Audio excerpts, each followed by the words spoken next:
Sir ನಮಸ್ಕಾರ ರೀ. ನಮಸ್ಕಾರ ಸರ್. ತಮ್ಮ ಹೆಸರು ಸರ? ವೀರಪ್ಪ ಚವಳ. ಇದು ಯಾವ ಊರು ಸರ? ನಂದಿಗೂಡ್ರಿ. ಯಾವ ತಾಲೂಕು ಬರ್ತೈತೆ ರೀ? ಹುಕ್ಕೇರಿ. ಹುಕ್ಕೇರಿ ತಾಲೂಕು ರೀ.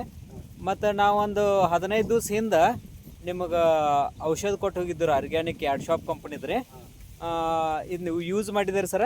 ಯೂಸ್ ಮಾಡಿರಲ್ಲ. ಯಾವ ರೀತಿ ಯೂಸ್ ಮಾಡಿರಿ ಸರ್ ಅದ? ಸ್ವಲ್ಪ ಫುಲ್ ಬಡದನ್ರಿ, ಜರ ಸೋರ ಹಂಗೆ ತಲೆದ ಭಾಳ. ಅಲ್ಲ, ನಾವು ಔಷಧ ಕೊಟ್ಟ ನಂತರ ಏನು ಪ್ರೊಸೀಜರ್ ಮಾಡಿರಿ? ಒಂದು 8-10 ದಿವಸ ನೆನೆಗೆ ನೆನೆ ಇಟ್ಟಿದ್ರಿ, ನೀರೊಳಗೆ ನೆನೆ ಇಟ್ಟಿದ್ರಿ. ಒಂದು 8 ದಿವಸ ನೆನೆ ಇಟ್ಟು ಬಡದ್ರಿ. ಈಗ ಬಡದು ಎಷ್ಟು ದಿನ ಆಯ್ತು ಸರ? ಈಗ 14 ದಿವಸ ಆಯ್ತು. ಬಡದು 14 ದಿವಸ ಆಯ್ತು ರೀ. ಒಂದು ಸರ್ತೆ ಬಡ್ದ್ರಿ.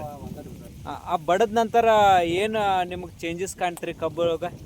ಕಲರ್ ಆಗೈತ್ರಿ, ಮತ್ತು ಮರಿ ಬಟ್ಟೆ ಇದಂಗೆ ಅದಾವ್ರಿ. ಮರಿ ಸಂಖ್ಯೆ ಹೆಚ್ಚಿಗೆ ಆಗಿದಾವ್ರಿ. ಅಂತರ ಕಲರ್ ಗ್ರೀನಿಶ್ ಆಗಿ ಬಂದೈತೆ. ಈ ಕಲರ್ ಬರಕ್ಕೆ ಯೂರಿಯಾ DAP ಅದು ಇಂಥದ್ದು ಏನು ಹಾಕಿದಿರಿ? ಏನೂ ಹಾಕಿಲ್ಲ, ಒನ್ಲಿ ನಮ್ದು ಆರ್ಗ್ಯಾನಿಕ್ ಔಷಧ ಅಷ್ಟೇ ಹಾಕಿದಿರಿ. ಇದು ಎಷ್ಟು ತಿಂಗಳದ ಕಬ್ಬು ಐತೆ ಸರ್? ಇದು 2 ತಿಂಗಳು. 2 ತಿಂಗಳಾಯ್ತು. ಆದ್ರೆ ಅಷ್ಟು ಗ್ರೌತ್ ಇರೋಕ್ಕಿಲ್ಲ. ಈಗ ಔಷಧ ಹಾಕಿದ ನಂತರ ಗ್ರೌತ್ ಆಗೈತಿ. ಹಾಂ. ಓಕೆ, ಇದು ಔಷಧ ಚಲೋ ಐತೆ ಅಂತ ಹೇಳ್ತೀರಿ? ಚಲೋ ಐತಲ್ಲ, ಎಲ್ಲ ರೈತರು ಬಳಸ್ಬೋದು.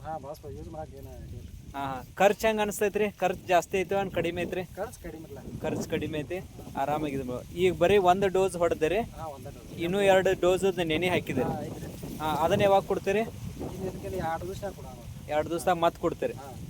ಮತ್ತು 3ನೇ ಡೋಸ್ ರೀ? 15 ದಿವಸ ಕೊಡ್ತೀರಿ. ಅಷ್ಟೊತ್ತಿಗೆ ನೀವು ಒಂದು ಎತ್ಗಾಯಿ ಎಷ್ಟು ಬರ್ತೈತೆ ಸರ್? ಅವಾಗ ಮತ್ತೆ ಬಂದು ವಿಡಿಯೋ ಮಾಡ್ತಾರೆ. ಈಗ 1ನೇ ಡೋಸ್ ಕೊಟ್ಟಿದ್ದೀರಿ, ವಿಡಿಯೋ ಮಾಡಿದ್ದೀವಿ. ಮತ್ತು 2ನೇ ಡೋಸ್ ಕೊಟ್ಟ ನಂತರ ಬಂದು ವಿಡಿಯೋ ಮಾಡ್ತೀವಿ. 3ನೇ ಡೋಸ್ ಬಂದ್ಬೇಕು, ಇದನ್ನು ಮಾಡ್ತೀವಿ, ಬಂದು ವಿಡಿಯೋ ಮಾಡ್ತೀವಿ. ಎಲ್ಲರೂ ಬಳಸ್ಬೋದು ಅಂತ ಹೇಳ್ತಾರೆ. ನಿಮಗೆ ಖುಷಿ ಐತ್ರಿ? ಓಕೆ, ನಮಸ್ಕಾರ.